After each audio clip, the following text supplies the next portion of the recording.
Hi, my name is Aveek Ganguly, and I'm a senior at Westview High School. And my work dealt with the relationship of nature and music, and how fundamental understanding of the link between the two can really improve performances and produce a more accurate artistic interpretation, or at least one that's closer to the composer's original intentions. So in classical music, we've had a variety of composers who definitely enjoyed and were often influenced by nature. And examples would include Beethoven, Debussy, and Mendelssohn, just to name a few. And these kinds of composers wrote many notable pieces, which also actively channel natural energy through their titles and themes. And one of the more notable pieces, which is an example of this, is a piece by Ravel, which translates to A Boat on the Ocean. And this was performed at a recital that I was attending 2 years ago. This piece really brought the images alive to me, and I actually clearly imagined the setting of the ocean currents and waves washing up against the side of the boat. And this was actually one of the best audience experiences I've ever had. And I wanted to learn how to create or generate a better audience experience for my own playing, especially through channeling this natural, vivid imagery through a more informed interpretation. So to do this, I really started looking into impressionistic music, and especially Ravel and Debussy.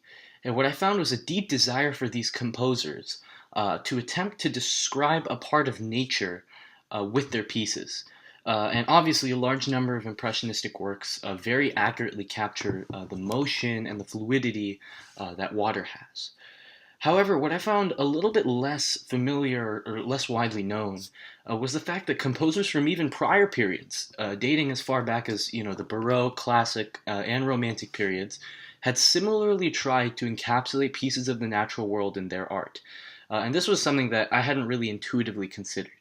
You don't generally open up a Bach English suite imagining natural influences, or at least I personally didn't do that over the last 7 to 8 years of practicing and performing the piano.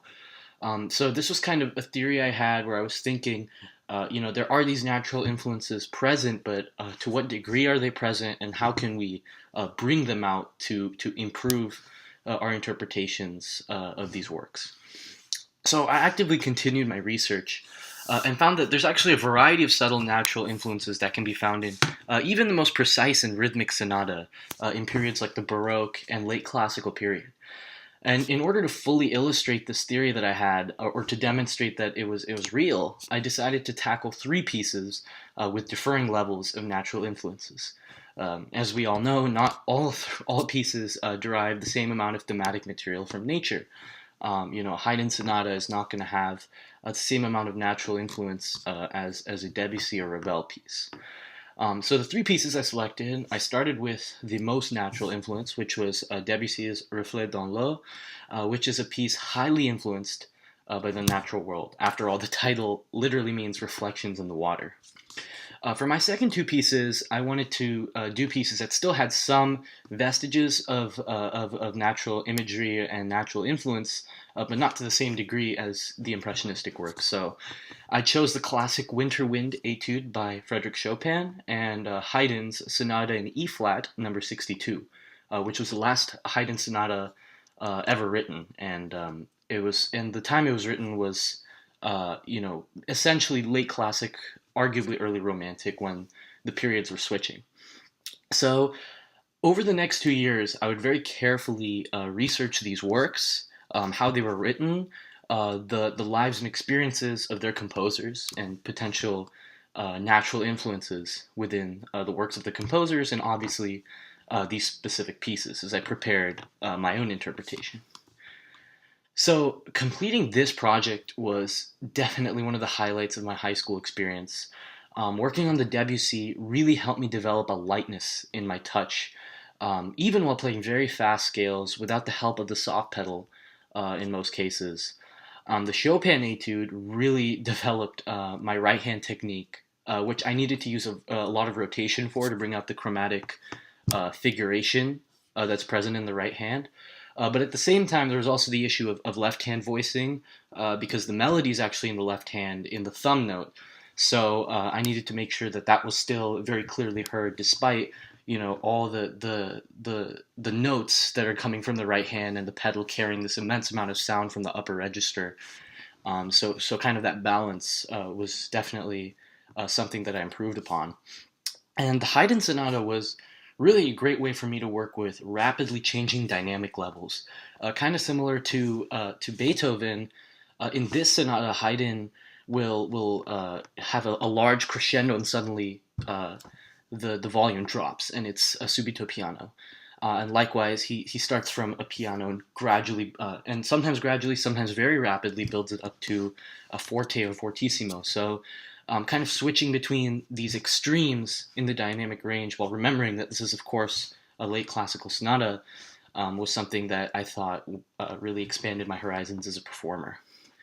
But most importantly, I felt that applying the influence of nature to all three pieces and the memories and personal experiences that I called upon to do so, for example, the winter of last year, which featured very voracious and strong winds, and I kind of called upon those memories when working on the right hand figuration in the Chopin Etude, and also taking that 10-minute walk down to a nearby creek to kind of gain some inspiration for my interpretation of the Debussy piece. But what was really great about these things was taking my own life experiences when I'd seen personally and presenting them through music was really a great opportunity for me for personal expression. Now the course of this project definitely changed because I had several performance opportunities to play the pieces in this portfolio. And these included the Monday Musical Club of Portland, which does certain scholarship events that I was invited to perform for, and also two very special performances offered by my high school choir director, Mrs. Taylor, where I actually got to perform for the entire school. And these performances really helped change the way that I played the pieces, and the feedback I received was really crucial in refining my interpretation. So a large influence on my portfolio and its development was the Romanticism movement, which I'd really researched. And a key feature of the Romantic movement, even outside of music, was describing man's unique relationship with nature and connecting our emotional spectrums to the natural world. And so this was something I definitely wanted to replicate in my performances and in my music as a whole. And additionally, I received some guidance from my private piano teacher, Dr. Renato Fabro, who was really instrumental in helping me best construct an interpretation representative of how I personally felt about the piece and what I learned from my research. So, when it comes to world change, I feel like my portfolio is strong in that music is the true universal language. It transcends cultural and language boundaries, and it's able to unite all humans in a way that very few other things can, save perhaps visual art.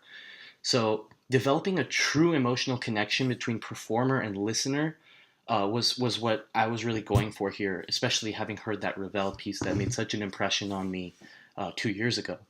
So, highlighting the importance of the natural world, but specifically the environment, which is also something I'm very passionate about, and kind of showing the beauty of nature and our environment through performance was also something I was really trying to replicate. Just showing people that this, often we take the environment and nature for granted, but while it is beautiful, it's a fragile beauty, and it's something that we definitely need to continue to preserve. So I hope that in each performer in their own small way can further help contribute to this idea that music can capture the true wonder of nature in ways that very few other forms really can.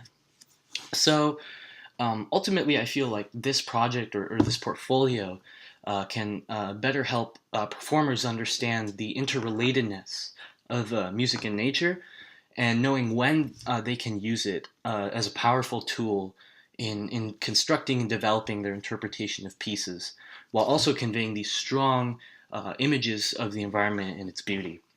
So, all in all, I really hope that this portfolio and the time that I put into creating it over the past 2 years is able to potentially redefine, in some ways, how we approach a piece as an artist and develop ever more beautiful music. Thank you so much for your time.